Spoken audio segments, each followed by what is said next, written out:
ಆಚಿ ಮಸಾಲ. ಎಂತ ಅಡಿಗೆಯ ರುಚಿಯಾಗೋ ರಹಸ್ಯವು 20 ರೂಪಾಯಿ. ಓಕೆ ಗುರುಗಳೇ, ಕಾಲರ್ ಇದ್ದಾರೆ, ಮಾತಾಡೋಣ ಒಬ್ರು. ಹಲೋ, ನಮಸ್ಕಾರ ಮೇಡಮ್. ನಮಸ್ತೆ ಸರ್, ಏನು ಹೆಸರು, ಎಲ್ಲಿಂದ ಕರೆ ಮಾಡ್ತಾ ಇದ್ದೀರಾ? ತುಮಕೂರಿಂದ. ಓಕೆ, ಯಾರ ಬಗ್ಗೆ ಕೇಳಬೇಕು? ಡೇಟ್ ಆಫ್ ಬರ್ತ್ ಹೇಳಿ ಅವ್ರದ್ದು.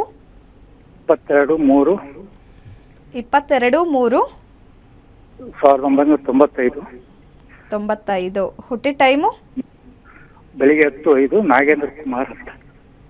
ಬೆಳಗ್ಗೆ 10:05. ಹ್ಞೂ ಮೇಡಮ್.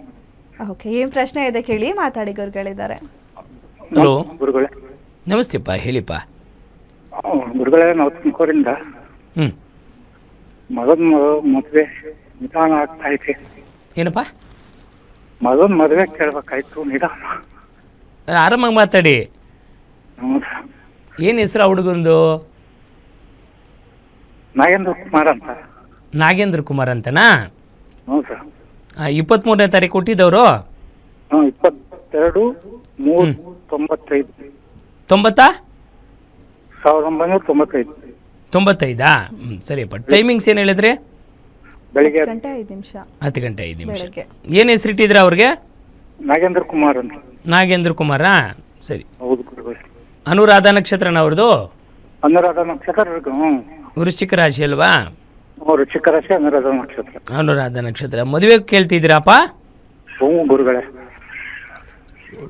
ನೋಡಿಪ್ಪ, ಇವರ ಜಾತಕದಲ್ಲಿ ಒಳ್ಳೆ ಮನೆ ಸಿಗ್ತಕ್ಕಂಥದ್ದಿದೆ, ಏನು ತೊಂದರೆ ಇಲ್ಲ ಜಾತಕದಲ್ಲಿ. ಆದರೆ ವ್ಯಯಸ್ಥಾನದಲ್ಲಿ 12ನೇ ಮನೆಯಲ್ಲಿ ಕೇತು ಇರತಕ್ಕಂಥದ್ದು. ಪಿತೃಗೆ ಸಂಬಂಧ ನಿಮ್ಮ ತಂದೆಯವರು ಇದ್ದಾರಪ್ಪ? ಇಲ್ಲ ಗುರುಗಳೇ. ಹೇಗೆ ಹೋದ್ರು ಅವರು? ಹಾರ್ಟ್ ಅಟ್ಯಾಕ್ ಅಲ್ಲ, ಹೇಗೆ ಹೋಗಿದ್ದವರು? ಇಲ್ಲ, ವಯಸ್ಸಾಗಿತ್ತು ಗುರುಗಳೇ. ಹಾಂ, ಹಾರ್ಟ್ ಅಟ್ಯಾಕಲ್ಲಿ ಯಾರು ಹೋಗಿದ್ದು? ಇಲ್ಲ ಗುರುಗಳೇ, ನಮ್ಮವ್ರು ಯಾರು ಆಟಕ್ಕೆ ಹೋಗಿಲ್ಲ. ಇಲ್ಲಪ್ಪ, ಇಲ್ಲಿ ತೋರಿಸ್ತಾ ಇದೆ. ಇಲ್ಲಿ ನೋಡಿ, ಪಿತೃಗೆ ಸಂಬಂಧಪಟ್ಟಿದ್ದು ದೋಷ ಇದೆಯಪ್ಪ ಹುಡುಗನಿಗೆ. ಹಾಗಾಗಿ ಮೋಕ್ಷ ಸ್ಥಾನ, ಶಯನಸ್ಥಾನದಲ್ಲಿ ಈ ಥರ ಇರ್ತಕ್ಕಂಥದ್ದಾದ್ದರಿಂದ ನೀವು ದಯವಿಟ್ಟು ಪಿತೃಗೆ ಸಂಬಂಧ ಪಿತೃಶಾಂತಿಯನ್ನು ಆ ಹುಡುಗನಿಗೆ ಮಾಡಿಸಿ. ಖಂಡಿತವಲ್ಲ ಅಕ್ಟೋಬರ್ ನಂತರ ಮದುವೆ ಸೆಟ್ ಆಗುತ್ತೆ. ಒಳ್ಳೇದಾಗಲಿಪ್ಪ. ಓಕೆ, ಧನ್ಯವಾದ ಕರೆ ಮಾಡೋದಕ್ಕೆ. ಗುರುಗಳೇ, ಈಗ ನೀವು ಹೇಳಿದ್ರಿ ಒಂದು ಸೋಮಾರಿತನ ಬಿಟ್ಟರೆ ಟೈಮ್ ಫಾಲೋ ಮಾಡಿದ್ರೆ ಓಕೆ ಲಕ್ಷ್ಮಿ ಒಲಿತಾಳೆ ಅಂತ. ಬಟ್ ಇದು ಗೊತ್ತಿಲ್ದಿರೋ ಸ್ವಲ್ಪ ಜನ ಆ ಪೂಜೆ ಮಾಡಿಸಿದ್ರೆ, ಈ ಪೂಜೆ ಮಾಡಿಸಿದ್ರೆ, ಅಲ್ಲಿ ಹೋದರೆ ಇಲ್ಲಿ ಹೋದರೆ ಲಕ್ಷ್ಮಿ ಒಲಿತಾಳೆ ಅಂತ ಅಂದ್ಕೊಳ್ತಾರೆ. ಇದು ಎಷ್ಟರ ಮಟ್ಟಿಗೆ ವರ್ಕ್ ಆಗುತ್ತೆ? ಹೌದಾ, ಆಗುತ್ತಾ? ನೋಡಿಮ್ಮ, ದೇವರು ಸರ್ವಾಂತರ್ಯಾಮಿ, ಎಲ್ಲರ ಮನೆಯಲ್ಲೂ ಇರ್ತಾನೆ. ದೇವಸ್ಥಾನಕ್ಕೆ ಯಾಕೆ ಹೋಗಬೇಕು? ಪೂಜಾ ಕೈಂಕರ್ಯಗಳನ್ನು ಯಾಕೆ ಮಾಡಬೇಕು? ಆ ಪೂಜಾ ಕೈಂಕರ್ಯಗಳಿಂದ ಲಕ್ಷ್ಮಿ ಒಲಿತಾಳ ಅಂತ ನೀವು ಕೇಳ್ತಾ ಇರೋದು. ಇದು ಏನಪ್ಪ ಅಂತಂದರೆ, ಮೊದಲು ಮನೆ ಮನಸ್ಸು ಚೆನ್ನಾಗಿದ್ದರೆ, ಮನೆ ಮತ್ತು ಮನಸ್ಸು ಚೆನ್ನಾಗಿದ್ದರೆ ದೇವಸ್ಥಾನಕ್ಕೆ ಹೋದರೂ ಸಾರ್ಥಕ ಆಗುತ್ತೆ. ದೇವಸ್ಥಾನಕ್ಕೆ ಹೋಗ್ತೀವಿ, ಚಪ್ಪಲಿ ಬಿಡೋದು ಸೀದಾ ಒಳಕೊಟ್ಟು ಹೋಗ್ಬಿಡ್ತೀವಿ ದೇವಸ್ಥಾನದೊಳಗಡೆ, ಕಾಲು ತೊಳ್ಕೊಂಡು ಹೋಗ್ಬೇಕು ದೇವಸ್ಥಾನ. ಇನ್ನು ಇವಾಗ ಮೈನ್ ಮುಖ್ಯ ಬೇಕಾಗಿರೋದೇನಂತಂದರೆ, ಎಲ್ಲೂ ಕೂಡ ಆಗಮಶಾಸ್ತ್ರ ಪ್ರಕಾರ ದೇವಸ್ಥಾನಗಳು ಇಲ್ಲ. ಹಿಂದಿನ ಕಾಲದಲ್ಲಿ ಆಗಮಶಾಸ್ತ್ರ ಪ್ರಕಾರ ಕಟ್ತಾಯಿದ್ರು ದೇವಸ್ಥಾನ. ಈಗಿರ್ತಕ್ಕಂಥ ದೇವಸ್ಥಾನಗಳಲ್ಲಿ ಆಗಮ ಪ್ರಕಾರ ಕೆಲವೊಂದು ಇಲ್ಲ. ಅಂಥ ದೇವಸ್ಥಾನದಲ್ಲಿ ಏನಾಗುತ್ತೆ, ಶಕ್ತಿ ಇರಲ್ಲ ಅಲ್ಲಿ. ಹಾಗಾಗಿ ನೀವು ಮನೆಗಳನ್ನು ಚೆನ್ನಾಗಿಟ್ಕೊಂಡು ಮನೆಯಲ್ಲೆಲ್ಲ ಚೆನ್ನಾಗಿ ಜಗಳಾಡ್ಬಿಟ್ಟು ದೇವಸ್ಥಾನಕ್ಕೆ ಹೋಗಿ ಪೂಜೆ ಮಾಡ್ಕೊಂಡ್ರೆ ಏನು ಪ್ರಯೋಜನ? ಅಲ್ಲ, ಮನಸ್ಸು ಚೆನ್ನಾಗಿಡ್ಬೇಕು ಫಸ್ಟು.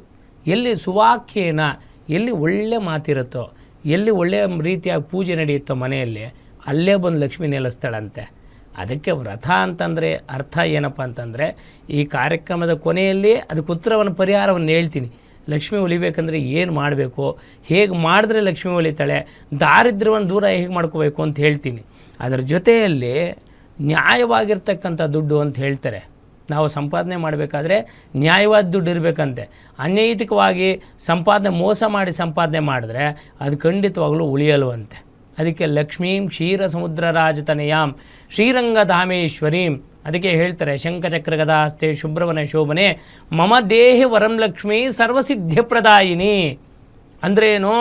ಹಣ ಒಂದೇ ಬಂದರೆ ಸಾಲದು, ಭಾಗ್ಯ ದೇವತೆಗಳು, ಯೋಗ ದೇವತೆಗಳು ಕೈಯಲ್ಲಿ ಇರ್ತಾರಂತೆ. ಆಡ್ದಂಥ ಮಾತು ನಡಿಬೇಕು, ಕೈಯಲ್ಲಿ ಬಂದಂಥ ಹಣ ಉಳಿಬೇಕು ಮನೆಯಲ್ಲಿ.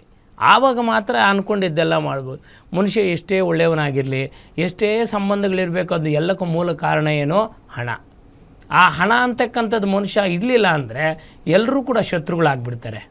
ಹಾಗಾಗಿ ಮನುಷ್ಯನಿಗೆ ವರ್ಚಸ್ಸು ಕೊಡ್ತಕ್ಕಂಥದ್ದು ಹಣ ಅಂತ ಹೇಳ್ತಾರೆ. ಆ ಹಣ ಹೇಗಿರಬೇಕು? ನ್ಯಾಯವಾಗಿರಬೇಕು. ಆ ಹಣವನ್ನು ಹೇಗೆ ಬಳಸ್ಕೋಬೇಕಂತ ಜ್ಞಾನ ಇರಬೇಕು.